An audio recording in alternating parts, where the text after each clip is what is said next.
ang kuwit ng palad sa akin. Dahil ipagsapalaran sa mga at talagang pinagulan kaya ng magic ng saga. Good morning and welcome sa aking munting channel. At dito nga ay hindi na naman napigilan ng ating bidang-bidangang si Tanggol ang kanyang sarili dahil nga nakita niya kung paano nga dinaya at nabugbog ito ngang kanyang kapatid na si Santino, kung kaya't umakyat siya ng ring at pumasok upang bigyan at turuan nga ng isang mabigat na leksyon ang isang mandarayang boksingero di kuno na sobrang yabang naman. At dito nga ay gulat ang lahat dahil nga sa lakas at tikas nga ng isang Tanggol na kuya nga nitong Santino.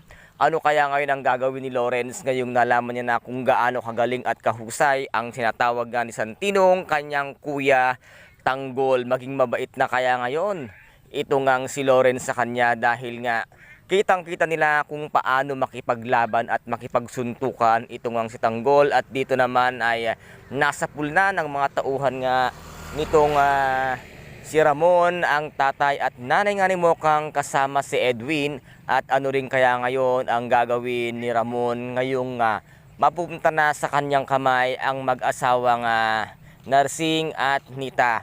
Ano kaya ngayon ang ating pakaabangan dito nga sa naguriang pambansang teleserye FPJ, ang Batang Quiapo. At kung nagustuhan po ninyo ang aking videos for today, paki-subscribe na lamang po ng aking channel, paki-like and share para maging update kayo sa lahat ng gagawin kong videos.